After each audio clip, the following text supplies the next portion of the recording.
दिल दीवाना भइल तोहरा प्यार में, रात दिन डूबल बा तोहर खुमार में।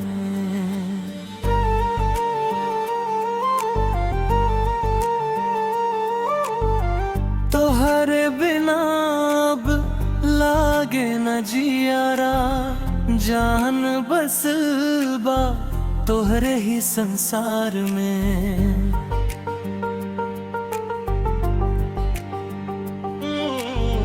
दिल दीवाना भइल तोहरा प्यार में, सांस चले बस तोहरे इंतजार में।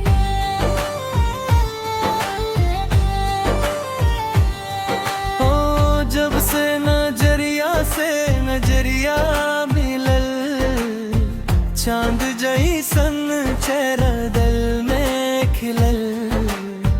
तोहरे हंसिया में जादू ऐसन, सूखल मनवा में सावन बरसल।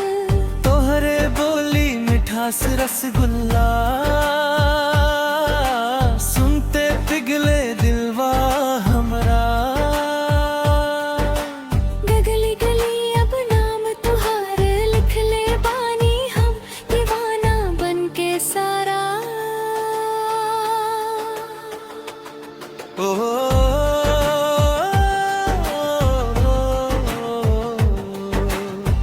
दिलवा धड़के तोहरे नाम से,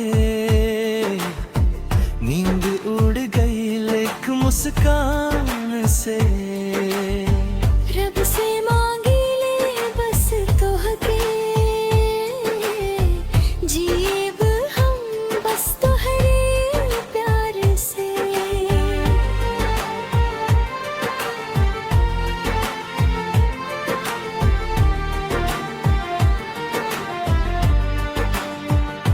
साँझ भइल त याद तू आवे, चांदनी रात में सपना सजावे।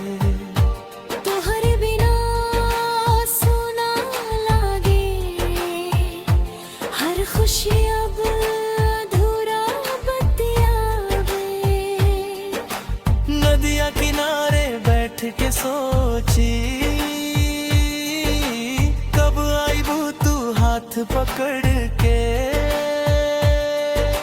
हमारा दिल के हर एक धड़कन जुड़ गइल बा तोहरे सांस से।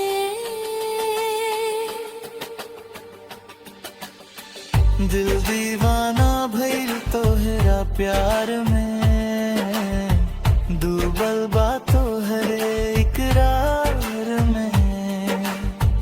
आजा सजना बाहों में आके,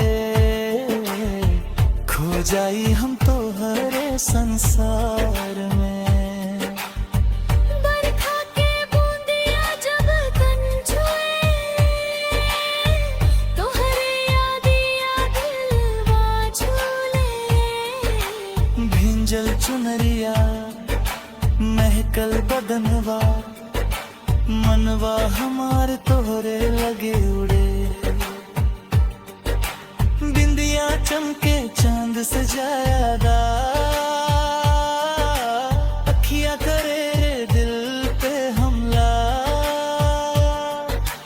तोहरे खातिर छोड़ देब दुनिया, तू ही बा हमरा प्यार के सपना।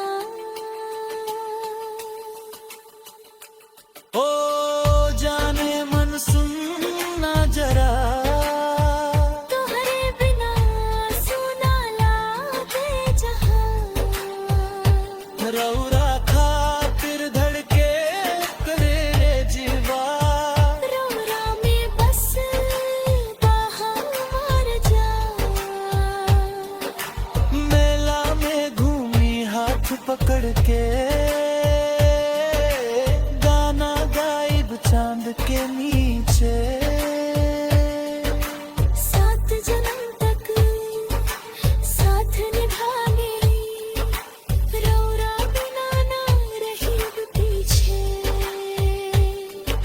सिंदूर के सपना सजवले बानी तोहरे नाम के मेहंदी रचवले बानी भगवान से रासमय मांगी अग जन्म जन्म तू हमरा संग रही दिल दीवाना भर तोहरा कमन जीना मरना अब तोरे नाम में रो राबे